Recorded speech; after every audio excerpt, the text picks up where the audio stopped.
ओम शांति।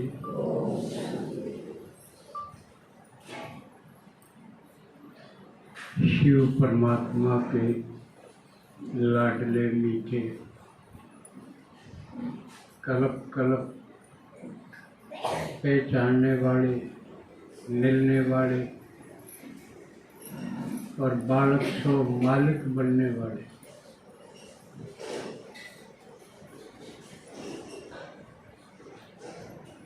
पुरुषार्थ से प्रारब्ध बनाने वाले आप सब बच्चों का जो समय निकाल के घर परिवार छोड़ के आए हैं, तो शिव भगवान आपके कदमों में पदम देता है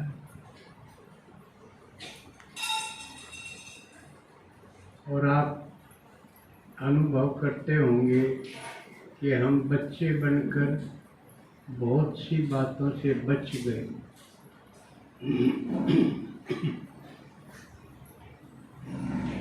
और नहीं तो रोज रोज का समय जो जो गुजर रहा है,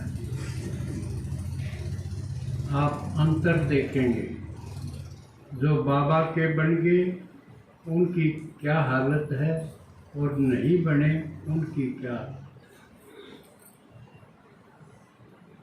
उनको कोई बात करने वाला नहीं मिलेगा जो अपना सुख दुख, सुख तो है ही का, दुख दर्द जहाँ बांट सके, एक आदमी भी नहीं मिलेगा। सब घर परिवार जिनका वो पौड़ी भरे, लगेगा एक भी नहीं है तेरा। ये रोज रोज का अंतर दिखाई देगा। फिर आप सोचोगे मेरे पास तो भगवान है, वो मेरी सारी सुनता है, लेकिन वो सुनेगा उससे कि जो उसकी सुनेगा। जो उसकी सुनन में लापरवाही करेगा फिर वो भी कौन सा।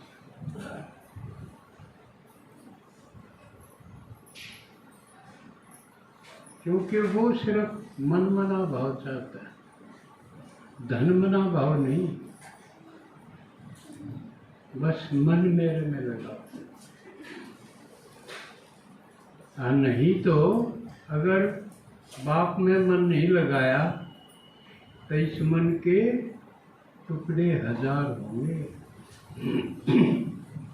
खिड़ते फिरेंगे, कोई यहाँ गिरा कोई वहाँ गिरा।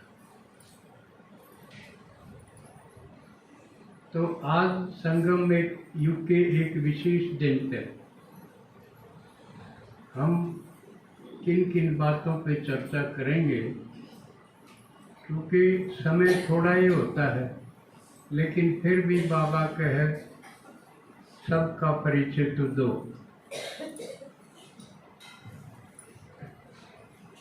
एक तो श्राद्ध पक्ष तो चल ही रहा है। हम भूतों की बात करेंगे, प्रेतों की बात करेंगे, पितरों की बात करेंगे, क्योंकि कुछ बातें तो कर ली हमने, लेकिन कुछ रहेगी। सारी बातें की हो सके हैं एक बार में। अब तक हमने बात की कि भूत कौन होते हैं, प्रेत कौन होते हैं, पितर कौन होते हैं, फरिश्ते कौन होते हैं। जो लगातार हर संडे आए हैं उनकी तो समझ में आ चुका है कि ये कैटेगरी कैसी कैसी हैं और इनका फंक्शन क्या है, ये क्या कर सकते हैं। राजी हो तो क्या कर सकते हैं, नाराज हो तो क्या कर सकते हैं। और इनको राजी करने का एक ही तरीका है, इनके प्रति रिस्पेक्ट। क्योंकि ये हमारे ही थे, हमारे पूर्वज थे। अगर ये ना होते तो हम भी नहीं होते। क्या होते? सोचो, अगर बाप ना होता तो मैं होता, और दादा ना होता तो बाप होता। यहाँ तक तो इसीलिए लिए हैं कि इनके साथ हम रहते रहे हैं।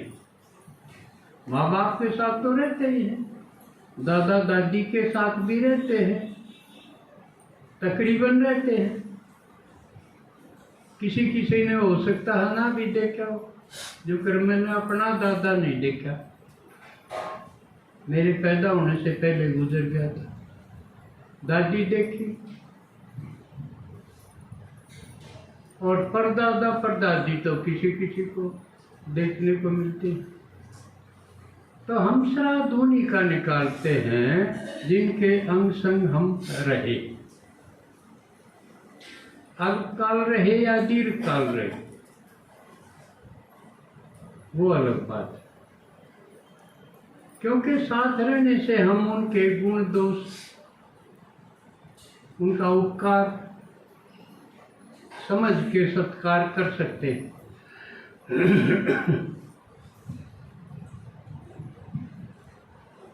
तो क्योंकि उन्होंने हमारे लिए बहुत कुछ किया, और जो किसी के लिए कुछ करे तो कृतज्ञ होना बहुत बड़ा गुण है, बल्कि आवश्यक गुण है। जो किसी खातिर करे और उसका थैंक्स तो करना ही चाहिए, कृतज्ञ तो होना ही चाहिए, थैंकफुल तो होना ही चाहिए, नहीं तो वो गुड फॉर नथिंग हो जाए किसी काम पर। तो कृतज्ञता का ये चल रहा है, 1 सप्ताह और बाकी है, और जिसके जो पितर रह रहे हों, मैं सोचता हूँ वो सब श्रद्धा भाव प्रकट करके उनका श्राद्ध करेंगे ही। तो इसके बारे में अब तक जो मैंने महापुरुषों की किताबें पढ़ी या सुनी, या कुछ एक अनुभव भी थे, उस आधार पे मैंने सुनाया, बताया। आज हम आप में से एक अपनी बहन, क्योंकि उसका वास्ता रहा है भूत प्रेतों से, वो सेवा करती हैं, तो उसमें ये भी आते हैं, तो फलानी के भूत प्रेत आ रहा है, ऊपरी पराई हो रही है, और उसको भी क्लास में लेके आए हैं, उनको सुनाया है, उनसे वास्ता पड़ा है। तो आज हम उनका अनुभव सुनावांगे, प्रैक्टिकल अनुभव जो उनमें बीता, जो उन्होंने अंग संग देखा, सामने देखा, उनकी गतिविधि देखी। तो आज इस विषय में उनका अनुभव सुनवाएंगे। और एक आज दिन है, एक गरीब किंतु महापुरुष इतना कि सारी दुनिया में नंबर 1, कि हम ज़्यादातर भारत के उन महापुरुषों को लेते हैं जो दुनिया में नंबर 1 गिने गए। पीछे हम फुर्सत ना रही थी, चूक गए थे महात्मा गांधी, वो भी दुनिया में नंबर 1 अपने ढंग के महापुरुष हुए, सारी दुनिया का ध्यान खींचा। अब इस तरीके से भी आज़ादी ली जा सकती है, अब बंदूक भी ना उठाओ, लड़ो भी नहीं और मानो भी नहीं, किसी का अधीन भी नहीं रहो, बात भी ना मानो और लड़ो भी नहीं। ऐसा योग आंदोलन जैसे। तो गांधी जी को हम रह गए थे, वो 2 अक्टूबर को उनका जन्मदिन था शास्त्री जी का भी, लेकिन वो विश्व प्रसिद्ध नहीं हो पाई जितने गांधी जी हुए। बहुत आदमी हो सकता है उनकी विधि की आलोचना भी करते हों, करें, लेकिन वो विलक्षण प्रतिभा के और कृतित्व के धनी तो थे ही। तो उनको भी आज स्मरण कर लेते हैं। लेकिन आज 8 अक्टूबर का दिन एक और महापुरुष है।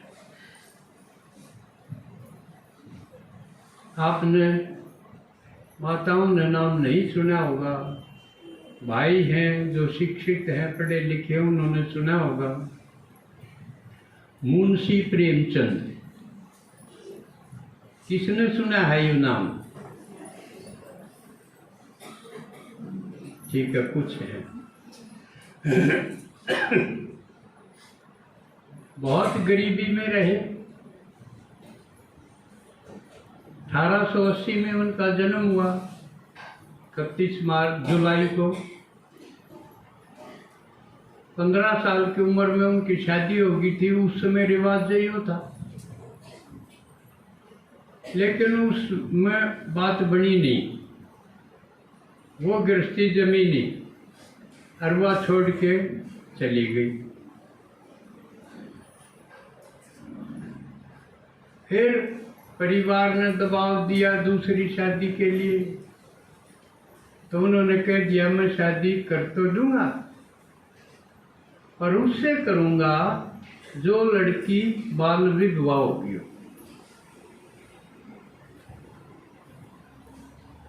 जो बचपन में विधवा होगी हो, शादी करते ही 1-2 साल के बाद।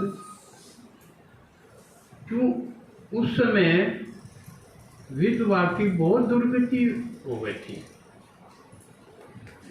एक तो उसने कोई साथी नहीं रहा, वो तो दुख था ये सारी उम्र का। नहीं तो सारे काम करवा हुए, साथ ला के करे। और जिसके नहीं रहे तो उसने मुश्किल तो हो जा। इसके अलावा भी और बहुत सारे दुख थे। अच्छे से वो कपड़े नहीं पहन सके, किसी मांगलिक कार्य में उसको देख के नाक मुंह चढ़ाऊं, ये और भी खतरनाक बात है।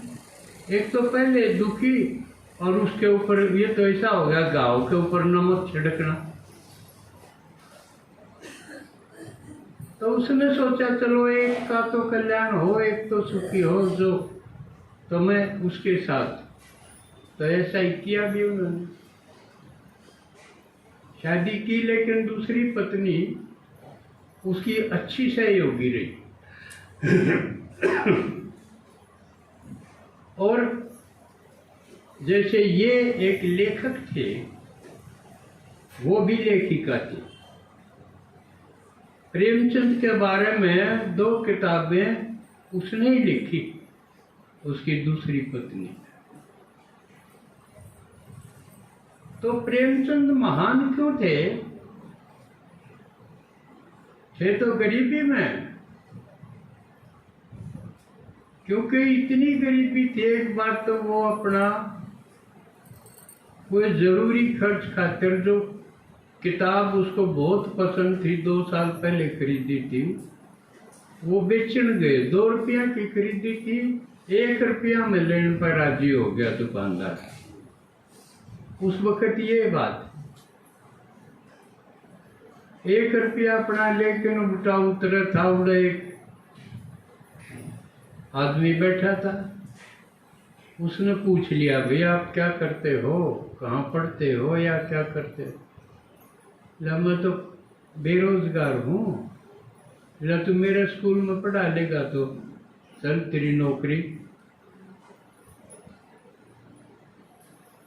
और 18 रुपये महीने पे। उस वक्त प्रेमचंद ने सोचा कि ये तो लॉटरी सी मिल गई। इतने रुपये की उसने सोची भी नहीं थी। तो पहली नौकरी उसको ये मिली। फिर उन्होंने लिखना शुरू किया, लेखक थे वो। और पहले प्रेमचंद नाम से नहीं लिखते थे, नवाब राय। तो पहली जो संग्रह, कहानी संग्रह उनका छपा, सामुदायिक अखबार था, उसके अंदर छपती थी वैसे कहानियाँ। अंग्रेजों ने वो किताब रोक दी, बैन लगा दिया उसके ऊपर, क्योंकि उसमें कुछ कहानियाँ ऐसी थी जो अंग्रेजों के खिलाफ जाती। देशभक्त तो थे, गांधी जी से प्रभावित थे। गांधी दर्शन को उन्होंने कहानी और उपन्यासों में लिखा। तो दुनिया में नंबर 1 किस बात में थे, ये भी आपका जिज्ञासा होगी। वो उपन्यास सम्राट कहलाए। 12 उपन्यास लिखे उन्होंने। आखिरी गोदान था, सुना होगा आपने। और कहानियां तो उनकी संख्याएं बहुत थी। तो उनके मुकाबले का कोई कहानीकार और उपन्यासकार नहीं हुआ दुनिया में। और जो पढ़ा लिखा है, जिसने प्रेमचंद के उपन्यास कहानी नहीं पढ़े, तो यूं समझो वो अनपढ़ है। खासकर हिंदी साहित्य और भारत के बारे में, भारत के गांव के दर्शन के बारे में वो कुछ नहीं जानता। अगर कोई अछूता रह रहा हो तो उसने पढ़ लेना चाहिए, 1-2 उपन्यास तो जरूर पढ़ना चाहिए प्रेमचंद का। तो ये प्रेमचंद के बारे में थी। अब दूसरा, आजकल एक सप्ताह मनाया जा रहा है मनोरोगों के